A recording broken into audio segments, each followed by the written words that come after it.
पिछली वीडियो में हमने सीखा था गमला बनाना। सभी को आ गया होगा, मैं ऐसी उम्मीद करती हूँ, ऐसी मेरी आशा है। और इसमें शेड करना मैंने कहा था मैं बताऊँगी, पर मैं इसको अगले वीडियो में बताऊँगी। अभी हम बनाते हैं पीपा यानी कि कनस्तर। ठीक है, तो कनस्तर बनाने के लिए भी हम ऐसे ही काम करेंगे, लाइंस बनाकर। बिगनर्स के लिए ये बहुत ही बेटर है। और मैंने जैसे कि बताया हम पहले हाशिया बनाएंगे, तो वो पहले हाशिया बना लेते हैं। तो ये हाशिया बना के मैंने तैयार कर लिया है। अब ये जो हाशिया है ये आप कैसा भी बना सकते हो। आप इसको डबल बॉर्डर कर सकते हो, मैंने इसको सिंगल लाइन खींचा है, आप डबल लाइन कर सकते हो। आप इसमें कोई डिज़ाइन बना सकते हो, जैसा आपको पसंद है आप वैसा हाशिया बना सकते हो। ठीक है, अब इसमें मुझे बनाना है पीपा यानी कि कनस्तर। तो मैं सोच लेती हूँ कि मुझे 5 इंच लंबा और 3 इंच चौड़ा कनस्तर चाहिए। ठीक है ना। अब इसमें आप देख रहे हो लंबाई भी है और चौड़ाई भी है, तो मुझे एक आयताकार शेप बनाना है। आयताकार आप समझते हो ना, आयताकार कुछ ऐसा होता है जिसके आमने सामने की दो भुजाएं हमेशा बराबर होती हैं। ये और ये बराबर होगी, ये और ये बराबर होगी, और इसके जो चारों कोने हैं ये 90 डिग्री का एंगल बनाते हैं, यानी कि 90 डिग्री का कोण बनाते हैं। ठीक है ना। तो आप ये आयताकार शेप बनाने के लिए मैंने जो साइज़ सोचा है ये है 5 इंच लंबा और 3 इंच चौड़ा। ठीक है, तो मैं पहले 5 इंच और 3 इंच की लाइन को खींच लेती हूँ, ड्रॉ कर लेती हूँ। तो पहले मैं इसका आधार बनाती हूँ, यानी कि 3 इंच चौड़ी लाइन बनाती हूँ। 4 इंच रख लेती हूँ मैं इसका साइज़। ठीक है ना, 4 इंच मैं लाइन वैसे खींचूंगी डैश डैश करके।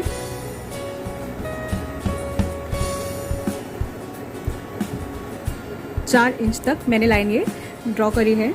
अब मैं इसके मुझे एक 90 डिग्री पर लाइन बनानी है। इसके लिए मैं क्या कर सकती हूँ, एक और स्केल ले सकती हूँ, उसको मैं ऐसे ही रखूँगी जैसे ये रखा है, और इसी स्केल से सटाकर इस वाले स्केल को दूसरे स्केल को मैं ऐसे रखूँ। ऐसा कर सकते हैं, मतलब एक स्केल ये आ जाएगा और एक स्केल फिर ये आएगा।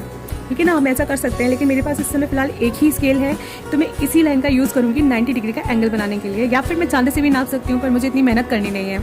ठीक है, तो मैं इस स्केल की इस लाइन जो मैंने ये लाइन बनाई है इसी से मैं 90 डिग्री का एंगल बनाती हूँ। तो मैं ये जो मेरा स्केल है ना, ये साइड से गोल नहीं है, ये चपटा है ना, मतलब ये सीधा है। तो मैं इसको इसके ऊपर रखकर एक सीधी लाइन खींच सकती हूँ 90 डिग्री की। तो मैं इससे इसको बिल्कुल सीधा सीधा रखूँगी, इसके इस पॉइंट से मिलाते हुए और इस लाइन से मिलाते हुए। ये इस तरीके से रख गया। अब मुझे कितने इंच की लाइन खींचनी है, 5 इंच की लाइन खींचनी है, यानी कि यहाँ तक की। तो मैं इसको ड्रॉ कर लेती हूँ डैश डैश करके।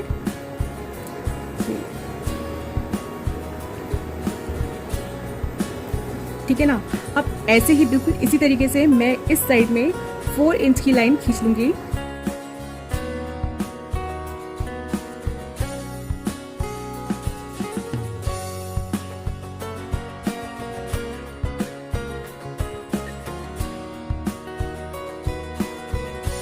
अब क्या करना है हमको, कनस्तर जो है अब हम इसको साइड से बना रहे हैं।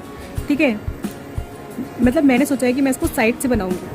तो मैं क्योंकि मुझे साइड से बनाना है, यानी कि जहाँ से उसके कॉर्नर्स यानी कि कोना दिखता है, मुझे उस साइड से बनाना है एक कनस्तर। तो मैं क्या करूँगी, एक लाइन बिल्कुल इसके बीच में ड्रॉ करूँगी। बीच में ड्रॉ करने के लिए मुझे पता होना चाहिए कि इसका मध्य बिंदु कहाँ है। वो मध्य बिंदु जानने के लिए मैं इसको फिर से इस लाइन के ऊपर रखती हूँ, और ये हमारी 2 इंच इस साइड और 2 इंच इस साइड अगर हम लेंगे तो टोटल 4 इंच हो जाएगा, है ना। तो यानी कि 2 इंच पर हमारा मध्य बिंदु आ रहा है। तो मैं यहाँ पर बीच का पॉइंट ये बना लेती हूँ। ऐसे ही इस लाइन के ऊपर भी पॉइंट बना लेती हूँ। ठीक है, इन दोनों पॉइंट्स को मिला देते हैं।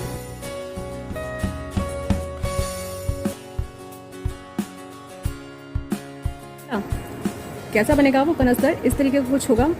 आप ध्यान से देखो, कुछ ऐसा बनेगा हमारा कनस्तर, क्योंकि हमें साइड से लेना है। ठीक है, कुछ इस शेप में आना चाहिए हमारा कनस्तर। लेकिन ये तो आ रहा है आयताकार, है ना। तो इस शेप को ठीक करने के लिए हम क्या करेंगे, अब ये जो हमारा आयत बना है ना, ये कुछ इस तरह से बना है। ठीक है, या फिर तो आप इसको इस तरीके से नाप तोल कर सकते हो। तो आपको एक पॉइंट जो यहाँ लेना है उतना ही फिर इसको बाहर निकालना पड़ेगा। लेकिन इसका एक और तरीका है कि ये जो शेप है ये हमको चाहिए,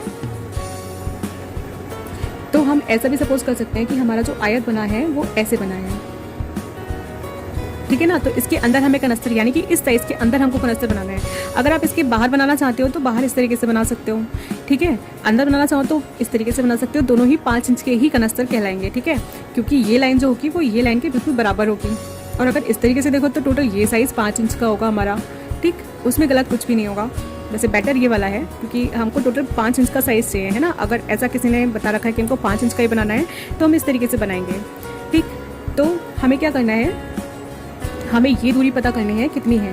और ये वाली जो दूरी है यही दूरी नीचे भी हमको बनानी है, ठीक है ना। दूरी जो ये नीचे हमको बनानी है उसके लिए हमें यहाँ की भी नाप करनी है। तो हम ये सपोज कर लेते हैं कि हम आधा इंच सही रहेगा।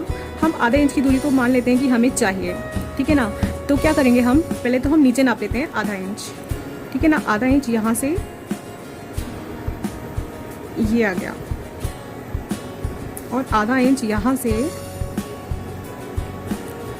ये आ गया। हम इन दोनों पॉइंट्स को मिला देते हैं।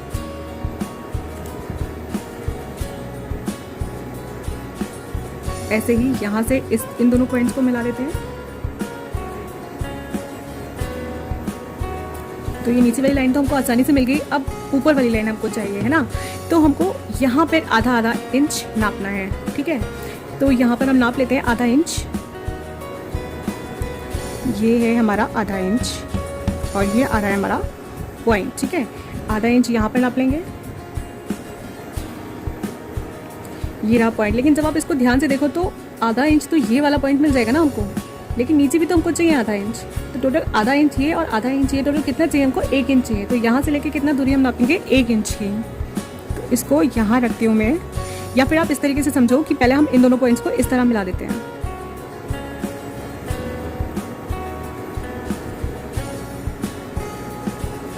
ठीक है ना। अब ये जो पॉइंट है ये आधा इंच होना चाहिए, बिल्कुल आधा इंच ही है।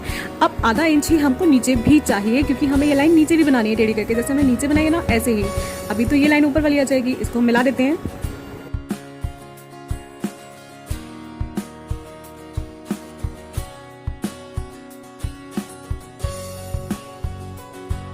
ऐसे ही आधा इंच हमको नीचे भी चाहिए, तो हम इसको नीचे भी नाप लेते हैं। आधा इंच यहाँ पर आ जाएगा, इसको हम मिला देंगे।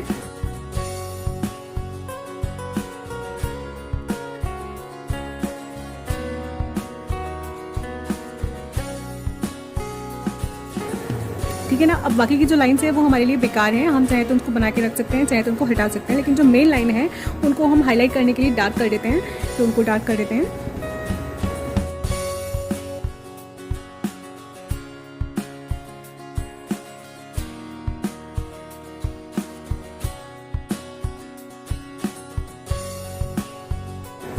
ये लाइन भी हमारी मेन लाइन है, लेकिन सिर्फ यहाँ तक, ऊपर की लाइन से हमें कोई मतलब नहीं है, ठीक है ना। तो इसको हम मिला देते हैं।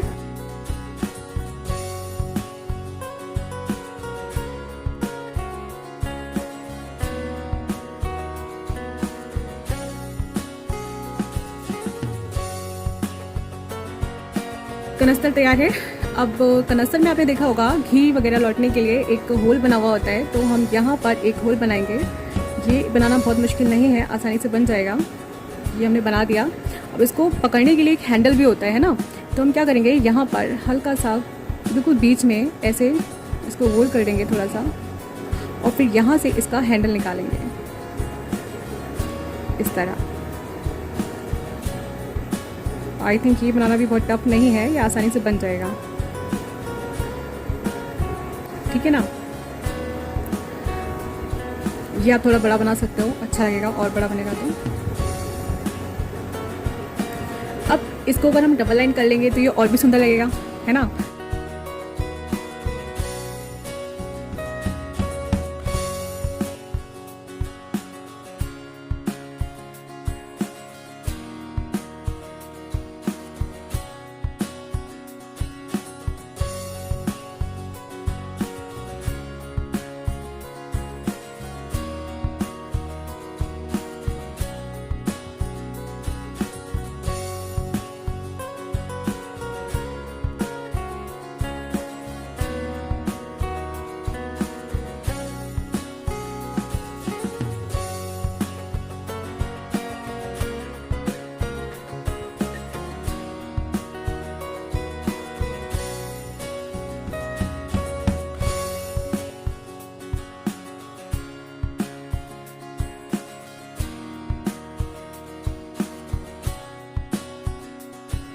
अब देखो मैंने सारी लाइंस इसकी ड्रॉ कर ली है। ये जो हमने इसका होल बनाया था ये भी मैंने थोड़ा पीछे किया है, और यहाँ पे भी लाइन बना ली है, ठीक है। अब हम इसमें एक चीज़ और कर सकते हैं, इन लाइंस को, जो ये लाइन है इसकी बिल्कुल समांतर, बिल्कुल इसी के बराबर एक लाइन हम यहाँ बीच में मिडिल में खींच कर, यानी कि ड्रॉ कर इसमें हम कोई डिज़ाइन भी बना सकते हैं। ये बिल्कुल इसके समांतर होगी, आप देखो है जैसी वो है बिल्कुल ऐसी हम इसको इस तरीके से भी बना सकते हैं। स्केल को इस तरीके से खींचकर आप नीचे तक ले आओ, यहाँ तक आ गया है।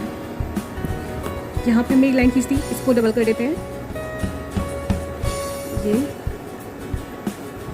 और बिना उसके भी ये कनस्तर पूरा है। ठीक है, इसमें भी हम शेड करना अगले वीडियो में सीखेंगे, और मुझे उम्मीद है कि सभी को ये कनस्तर बनाना आ गया होगा।